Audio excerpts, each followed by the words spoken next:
UN officials say the country is facing an unprecedented humanitarian emergency. Intercommunal fighting and armed groups have triggered the internal displacement of 70,000 people.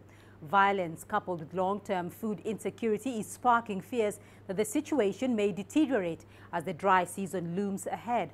Experts predict 9.5 million people across the Sahel region will be critically food insecure during the lean months from June to August. CGTN's Walubengo brings us more.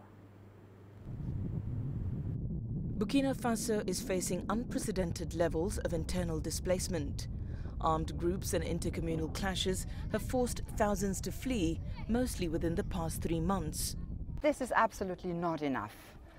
The humanitarian community, together with the government, appeals for $100 million in an emergency plan to provide the humanitarian assistance and protection for 940,000 people in Burkina Faso. So I appeal to the international donor community to provide the financial resources now. We need to provide life-saving assistance and protection to these people. But we also need to act now because we need to prevent the crisis from deteriorating. So we need to act now. The UN has already dispersed $4 million to those hit hardest, but more is needed to counter the unfolding insecurity. Combined with long-term food shortages, the country risks sliding into further violence. So it is intercommunal clashes between communities, and laid over that is this emergence of armed groups which are fighting each other, fighting government forces and attacking civilians.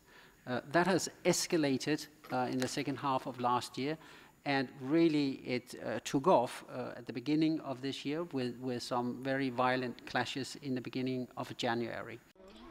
In 2018, President Kabore declared a state of emergency in a third of the country's provinces. The army has stepped up operations, but rights activists are wary. They're accusing the army of arbitrary arrests and extrajudicial killings. I am here in Burkina Faso, which is facing an unprecedented humanitarian emergency due to armed attacks and intercommunal violence. During the last 2 months, more than 70,000 people had to flee their homes and are here to find shelter. Some of these women faced enormous atrocities while being on the move to flee violence. 4.2 million people are displaced across the Sahel due to escalating violence. Militant groups linked to Al-Qaeda and ISIL operate across the border in Niger and Mali. Last year in Burkina Faso, unknown militants perpetrated attacks in the east and the capital, Ouagadougou. Walubengo, CGTN.